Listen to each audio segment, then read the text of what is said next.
Aujourd'hui, nous allons voir ensemble l'importance de la parole ajoutée à l'action. Oui.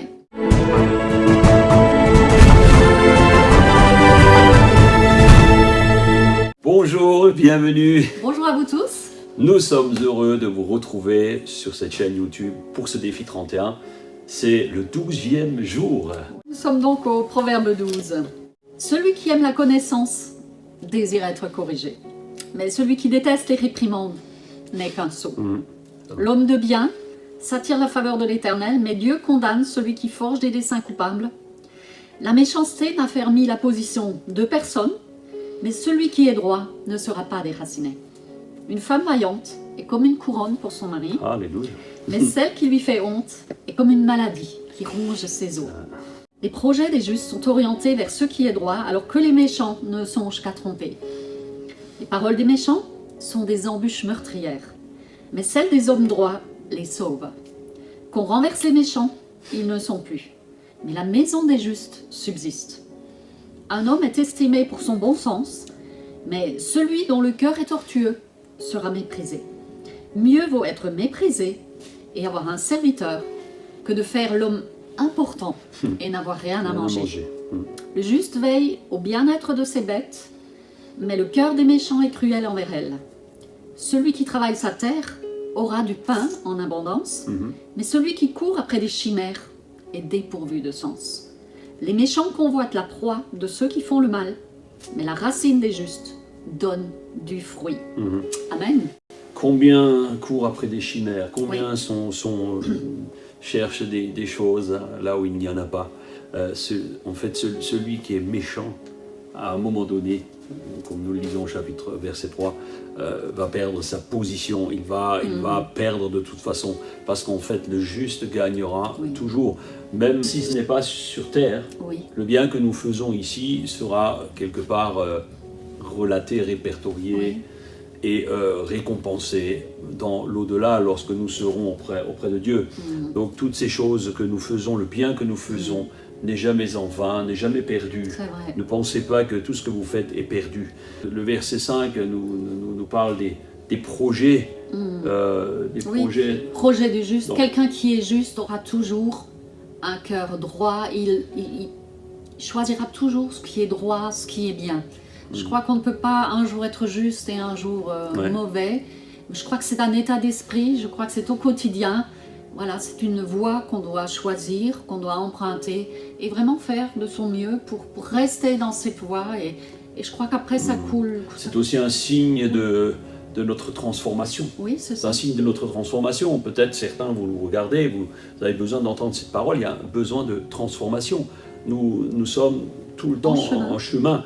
Et c'est vrai que ce que Dieu met dans notre cœur, eh bien, va anéantir ce qui étaient les parties mauvaises au fur et à mesure, vont être comme recouverts avec du sable et toutes les parties bonnes vont à nouveau se refléter à chaque jour. Et en fait, c'est le bon sens qui est récompensé, c'est ce que nous avons vu, l'homme de bien est récompensé.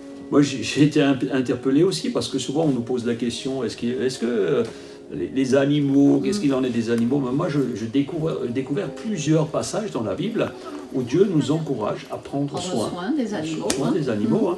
Dans Exode 23, verset 12, il nous est dit aussi que celui qui a des bêtes pour les faire travailler dans les champs, eh bien, doit les laisser se reposer. Donc, Dieu se soucie du bien-être des animaux. D'ailleurs, pourquoi aurait-il sauvé les animaux s'il ne les aimait pas lorsque la terre a été inondée? Et moi j'aime ce verset aussi qui dit que celui qui travaille sa terre aura du pain en abondance. Et moi ça m'encourage parce que travailler la terre, moi j'aime faire ça et peut-être pour beaucoup, vous travaillez la terre. Pour beaucoup vous travaillez la terre, moi j'ai un petit potager. Mais quelle joie pour moi de pouvoir aller cueillir mes fruits, mes légumes.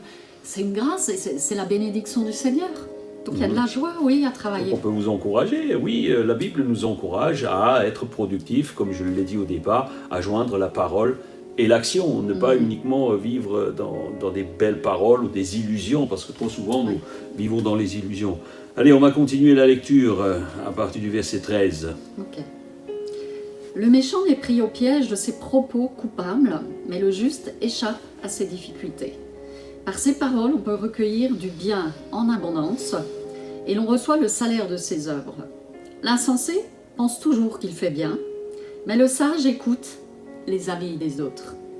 L'insensé manifeste immédiatement son irritation, mais l'homme avisé sait ravaler un affront. Celui qui proclame la vérité révèle ce qui est juste, mais le témoin mensonger dénature les faits. Eh oui. Les paroles des bavards blessent comme des coups d'épée, tandis que le langage des sages est comme un baume qui guérit. L'homme véridique subsiste à jamais, mais celui qui dit des mensonges a la vie brève. La tromperie imprègne le cœur des artisans du mal, mais la joie est pour ceux qui donnent des conseils visant à la paix. Aucune calamité n'atteint le juste, mais les méchants sont accablés de maux. Les lèvres menteuses sont en horreur à l'Éternel, mais ceux qui sont véridiques lui font plaisir.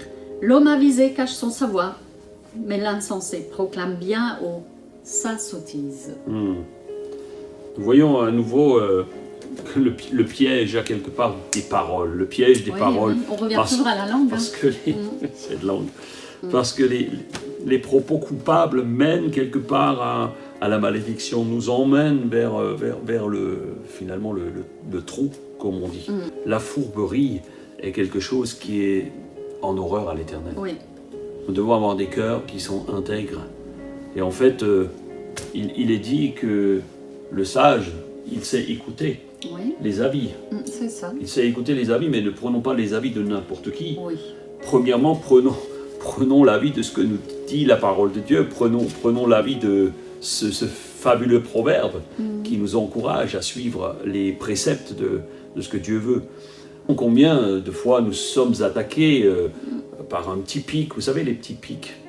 Parfois, nous devons apprendre à simplement les mettre de côté. C'est la maîtrise de soi. On parle des bavards ici. On parle des bavards, en effet, et on parle même du mensonge.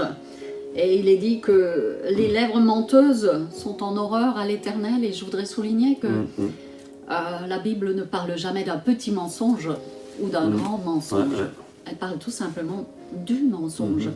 Et nous devons faire attention, parce que le mensonge est un péché, qu'il soit petit ou grand, il n'y a pas de différence. Donc veillons vraiment à notre langue.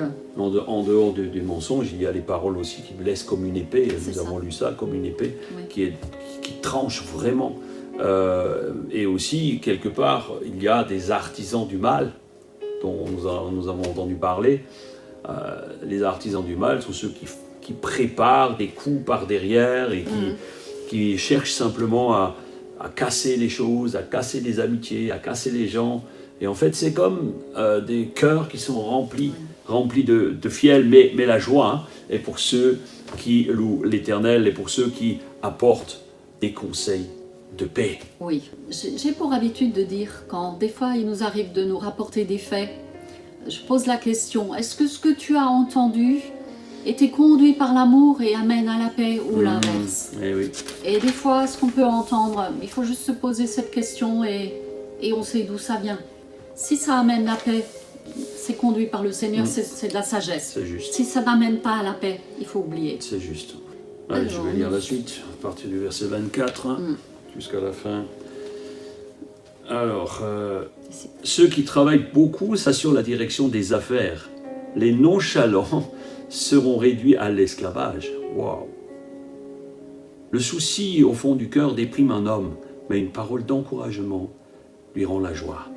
Le juste sert de guide à ses compagnons, mais la conduite des méchants les égare. Le paresseux ne fait même pas rôtir son gibier. Et le bien le plus précieux de l'homme, c'est l'activité. La vie se trouve sur le chemin de la justice. Cette voie-là préserve de la mort. La justice préserve de la mort. Les valeurs du travail sont extrêmement présentes dans ces proverbes. Toutes ces valeurs de produire quelque chose, de mener une action. Et il est dit le nonchalant. Le nonchalant, vous savez, un nonchalant, c'est quelqu'un qui dit bon, je vais le faire demain. Vous vous rappelez la capsule que j'ai faite sur la procrastination. Ne soyez pas des nonchalants procrastinateurs. Et en fait, il est dit que les nonchalants, ils sont comme tenus en esclavage. Ouais.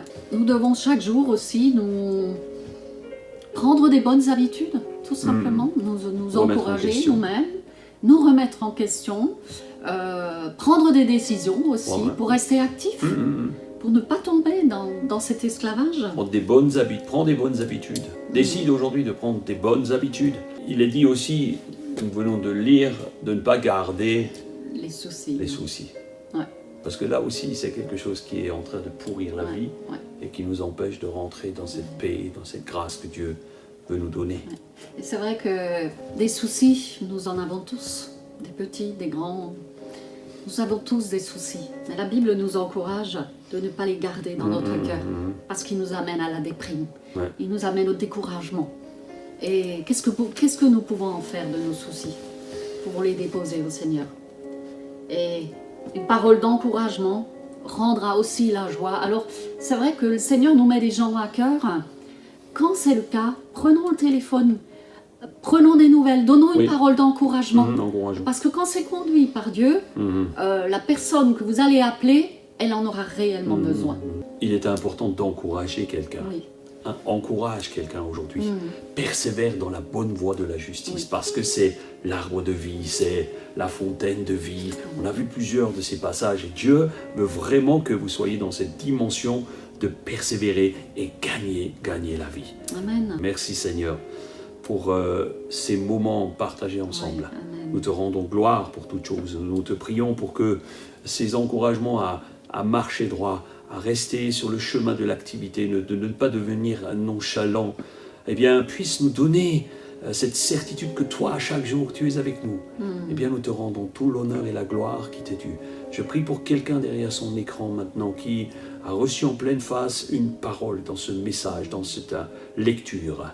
Eh bien, sois assuré que Dieu veut ton bien, que Dieu veut que tu marches dans les voies de ce qu'il a choisi pour toi.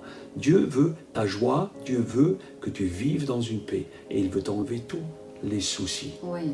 Alors, on vous dit à demain. À demain. Passez une excellente journée. On est fiers de vous, de ce que vous désirez vraiment de tout votre cœur, progresser encore avec la parole de Dieu, avec les proverbes. On vous dit à demain. À demain. Prenez soin de vous. Prenez soin de votre âme. À bientôt. On vous aime. Bye bye. Ciao, ciao.